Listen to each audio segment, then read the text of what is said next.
నమస్తే, నేను Madhu. Ambati రాంబాబుకు court bail నిరాకరించింది. ఎందుకు అంటే రాజమండ్రి సెంట్రల్ జైలుకు వెళ్లే తరుణంలో కార్లు చేసిన ఓవర్ యాక్షన్ వల్లే బెయిల్ నిరాకరించిందా? మరి అంత ఓవర్ యాక్షన్ ఏం చేశారు? అసలు ఏం జరిగింది? బెయిల్ నిరాకరించడానికి గల కారణాలు ఏంటి? ఈ రోజు మనం తెలుసుకుందాం. ప్రస్తుతం మనతో పాటు ఉన్నారు సీనియర్ జర్నలిస్ట్ సిఎస్ రావు గారు. వారిని అడిగి మరిన్ని విషయాలను తెలుసుకుందాం.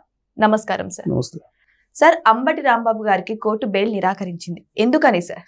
ఇప్పుడు ఆయన చేసినటువంటి ఓవర్ యాక్షన్ అతి అని చెప్పేసి వినిపిస్తుంది సోషల్ మీడియాలో కూడా. జైలుకి వెళ్ళడం అంటే ఒక ప్యాషన్ అయిపోయింది ఇవాళ. ఇంతకుముందు ఎవరు కూడా జైలుకి వెళ్ళాలి అనుకోరు, అరెస్ట్ కావాలని చెప్పి అనుకోరు. పోలీసులు వాళ్ళ ఇంటికి వస్తేనే అవమానంగా ఫీల్ అయ్యేటువంటి రోజులు ఉండేవి. కానీ ఇప్పుడు పరిస్థితి ఏంటి? పోలీసులు వచ్చి అరెస్ట్ చేసి జైలుకి పెట్టినా కానీ జైల్లో నుంచి విడుదలైన తర్వాత ఒక పెద్ద ర్యాలీగా విజయం సాధించినట్టు స్వాతంత్ర సమరయోధుల్లాగా వస్తున్నటువంటి పరిస్థితిని మనం చూస్తున్నాం. ఇక అంబటి రాంబాబు గారి విషయాన్ని తీసుకుంటే ఆయన బేసిక్గా అడ్వకేట్. ఆయన కూడా ఆయన ఆచితూచి మాట్లాడతారనేటువంటి అభిప్రాయం ఉండేది గతంలో. కానీ చంద్రబాబు నాయుడు గారిని ఏ విధంగా దూషించారో చూసాం. ఆ కారణంగా ఆయన మీద కేసులు పెట్టారు, ఆయన్ని జైలుకి పంపించారు. జడ్జి జైలుకి రిమాండ్కి వేశారు, రిమాండ్కి పంపించారు. అయితే బెయిల్ పిటిషన్ వేశారు. బెయిల్ పిటిషన్ వేస్తే ఆ కేసులో బెయిల్ వచ్చింది. అయితే గతంలో ఒక కేసు ఉంది, సంక్రాంతి సందర్భంగా 2023లో ఆయన చట్టవిరుద్ధంగా లాటరీ తీశారు. So lottery lucky draw. ఆ కేసులో పిటి వారెంట్ పెండింగ్లో ఉంది. దాంతో రిమాండ్ కంటిన్యూ చేశారు. సో జనరల్గా ఏంటంటే రాజమండ్రి సెంట్రల్ జైలు నుంచి గుంటూరుకి ఆయన్ని తీసుకొచ్చారు. గుంటూరులో ఉండేటువంటి కోర్టులో ఆయన ప్రొడ్యూస్ చేశారు. కోర్టు మళ్ళీ రిమాండ్ వేసింది. మళ్ళీ అక్కడి నుంచి రాజమండ్రి సెంట్రల్ జైలుకి తీసుకెళ్ళాలి. ఇదంతా కూడా ఎస్కార్ట్ చేయాల్సినటువంటి పని. అయితే సరిగ్గా ఇక్కడే అంబటి రాంబాబు గారు ఓవర్ యాక్షన్ చేశారు. చేయాల్సింది కాదు, చేశారు ఆయన అని పోలీసులు కోర్టుకు కూడా తెలియజేస్తున్నారు. ఆ వీడియోలు కూడా అందజేశారు. ఏంటంటే యాక్చువల్గా వాళ్ళు ఎస్కార్ట్ ఆధీనంలో ఉన్నప్పుడు మీడియాకి ఎక్స్పోజ్ కాకూడదు, మీడియాతోటి మాట్లాడే ప్రయత్నం చేయకూడదు. కానీ ఆయన ఆ ఎస్కార్ట్ వెహికల్లో నుంచి గ్లాస్ తీసుకొని, విండో తీసుకొని అక్కడ ఉండేటువంటి మీడియాతోటి అభివాదం చేసేటువంటి ప్రయత్నం చేశారు. చేసి ఇలా తగ్గేదేలా అని చెప్పి పుష్ప యాక్షన్ చేశారు ఆయన. కరెక్ట్గా ఈ వీడియో కోర్టులో పోలీసులు ప్రొడ్యూస్ చేశారు. అది ఒకటి మార్గదర్శకాలకి విరుద్ధం. ఆయన అడ్వకేట్, ఆయన కూడా తెలుసు. ప్లస్ పోలీసులు అక్కడ ఉండగా ఇలా యాక్షన్ చేసి పుష్ప తరహాలు తగ్గేదేలా అని చెప్పి అంటే పోలీసుల్ని సవాల్ చేస్తున్నట్టు ఒకటి. ఇక ఈ డోర్ తీసేటప్పుడు, కారు డోర్ తీసేటప్పుడు తీయొద్దు అని చెప్పేసి అక్కడ ఉండేటువంటి ఎస్కార్ట్ పోలీసు వేసేటువంటి ప్రయత్నం చేసినప్పుడు ఆయన్ని చేతితోటి ఇట్లా నెట్టారు అనేది ఇంకొక ఆరోపణ ఆయన మీద ఉంది. మరి అది అఫీషియల్గా కంప్లైంట్ చేశారా లేదా అనేది స్పష్టత రావట్లేదు. కానీ కోర్టుకు అయితే పోలీసులు తెలియజేశారు, అది నేను వేసేటప్పుడు పోలీస్ కానిస్టేబుల్ని కూడా ఇట్లా ఆయన నెట్టారు అనేటువంటిది. ఇక అది కాకుండా ఈయన తీసుకెళ్లేటప్పుడు, ఇది కోర్టు నుంచి వెహికల్ దగ్గరికి తీసుకెళ్లేటప్పుడు జనరల్గా పట్టుకొని తీసుకెళ్తారు. ఎవరైనా ఏ నిందితుడైనా ఆయన రిమాండ్ ఖైదీ ఆయన పట్టుకొని తీసుకెళ్తారు. పట్టుకుంటే డోంట్ టచ్ అని చెప్పేసి ఆయన అక్కడ ఉండేటువంటి ఎస్కార్ట్ పోలీసుల మీద వేసుకున్నారు. ఈ 3 పాయింట్స్ని కోర్టులో సబ్మిట్ చేశారండి. ఏ సందర్భంగా సబ్మిట్ చేశారు? ఇప్పుడు లక్కీ డ్రా ఉంది కదా, లక్కీ డ్రా కేసులో ఆల్రెడీ రిమాండ్ వేశారు నిన్న. దాని మీద బెయిల్ తీసుకొచ్చుకునే ప్రయత్నం ఇవాళ చేశారు. ఎవరు చేశారు? పొన్నవోలు సుధాకర్ రెడ్డి గారు.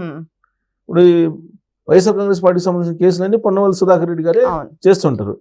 సరే, ఈ పొన్నవోలు సుధాకర్ రెడ్డి గారు ఈ వాదనలు ఇవన్నీ వినిపిస్తున్నప్పుడు పోలీసులు ఇలా ఉంది, ఇలా ఈ పాయింట్ దగ్గర డోంట్ టచ్ అని చెప్పేసి పోలీసులు ఎదిరించారు. అలాగే లోపలికి వెళ్ళిన తర్వాత మీడియాకి ఎక్స్పోజ్ అవుతున్న సమయంలో డోర్ తీస్తే కానిస్టేబుల్ నెట్ అన్నాడు. అలాగే పుష్ప సినిమాలో యాక్షన్ చేశారు. ఇదంతా ప్రొవోకింగ్ చేసేటువంటి ప్రయత్నం చేశారు అనేటువంటి యాంగిల్లో చెప్పారు. అసలు పోలీసులు ఏంటి, ఇవాళ కస్టడీకి అని చెప్పి పిటిషన్ వేశారు. 5 రోజులు మాకు కస్టడీకి ఇవ్వండి, ఈ కేసుల మీద విచారించాలని చెప్పి పోలీసులు కస్టడీ పిటిషన్ వేశారు. కస్టడీ పిటిషన్ వేసినటువంటి క్రమంలో కోర్టు మరి అనుమతిస్తూ ఇచ్చిందా లేదా అనేది ఇంకా కోర్టు నుంచి రాలేదు. ఇచ్చిందా లేకపోతే కస్టడీకి అనుమతించిందా లేదా అనుమతించలేదా అనేది ఇంకా కోర్టు ఫైనల్ చేసినట్లు లేదు. అయితే ఒకటి వాళ్ళేమో బెయిల్ వేశారు, ఒకవైపు వాళ్ళు బెయిల్ కోసం ట్రై చేస్తున్నారు పొన్నవోలు సుధాకర్ రెడ్డి గారు అటువైపు, ఇటువైపు నుంచి గవర్నమెంట్ సైడ్ నుంచి అడ్వకేట్స్ ఏమో కస్టడీ కోసం ప్రయత్నం చేస్తున్నారు. ఈ క్రమంలో ఎందుకు కస్టడీకి వాళ్ళు అసలు బెయిల్ ఎందుకు ఇవ్వకూడదు అనేటువంటి క్రమంలో పొన్నవోలు సుధాకర్ రెడ్డి గారి సమక్షంలోనే ఈ మొత్తం కోర్టులో ప్రొడ్యూస్ చేశారు పోలీసులు. ఈయన ఓవర్ యాక్షన్ చేసినటువంటివన్నీ కూడా. దాంతో అక్కడ ఉండేటువంటి జడ్జి కూడా ఇతను జైలుకి పంపించినా కానీ రిమాండ్కి పంపించినా కానీ ఇతనులో ఏమాత్రం పశ్చాత్తాపం లేదు. జనరల్గా జైలుకి రిమాండ్కి పంపిస్తే కనుక కొంత అవమానం ఫీల్ అవుతుంటారు, తర్వాత కొంత సైలెంట్గా ఉంటుంటారు. కానీ దానికి భిన్నంగా వ్యవహరిస్తూ ఉన్నారు ఈయన. అంటే ఈయన ప్రవర్తనలో ఏమాత్రం మార్పు లేదు అనేటువంటి ఒక ఆలోచనతో జడ్జి ఆయన బెయిల్ నిరాకరించారు అనేది ఒకటి వినిపిస్తుంది. అఫీషియల్గా రావాలి అది ఇంకా ఇవాళ ఆర్గ్యుమెంట్స్ సంబంధించి. సో ఇక్కడ మొత్తం టోటల్గా ఈ ఎపిసోడ్ని చూస్తే కనుక గతంలో కూడా చెవిరెడ్డి భాస్కర్ రెడ్డి గారు లిక్కర్ స్కామ్లో ఆయన కూడా ఇదే చేశారు.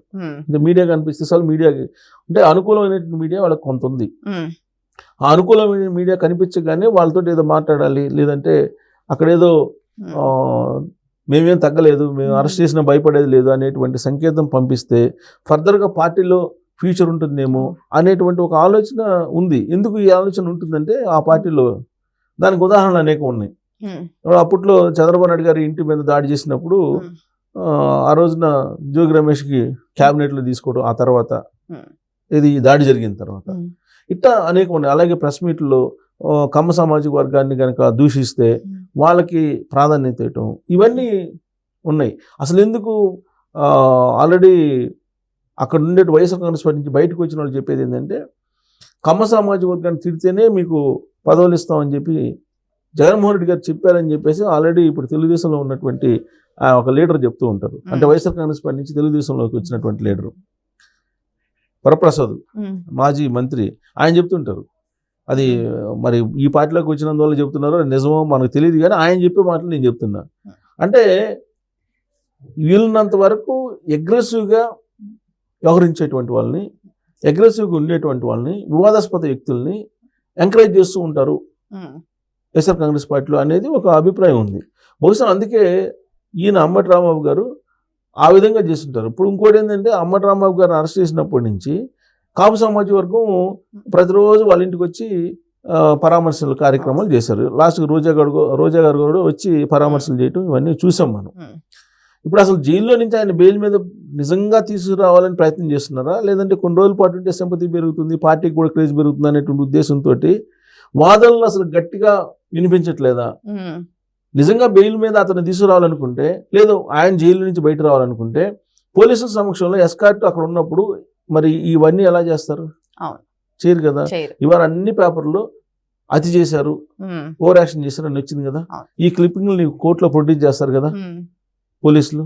అలాగే వాళ్ళని ఇసుక్కుంది అన్ని కూడా ప్రొడ్యూస్ చేస్తారు కదా. అలాంటప్పుడు అది తెలుసు కదా వాళ్ళకి.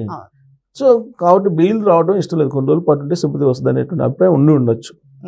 సో ఏదేమైనా సరే అంబటి రాంబాబు బెయిల్ విషయమై కోర్టు నిరాకరించడం అయితే జరిగింది. మరి దీనికి కావాల్సింది అంటే బెయిల్ నిరాకరించడానికి ముఖ్య కారణం అంబటి రాంబాబు యొక్క ఓవర్ యాక్షనా, లేకపోతే పొన్నవోలు సుధాకర్ యొక్క వాదన సరిగ్గా వినిపించకపోవడం వల్ల అనేది ఇక తెలియాల్సి ఉంది. ఏదేమైనా సరే ఇప్పుడు ఈ ఇష్యూ మాత్రం రైజ్ అవుతుంది. మరి వెయిట్ చేసి చూద్దాం ఏం జరగబోతుందా అని. Thank you so much.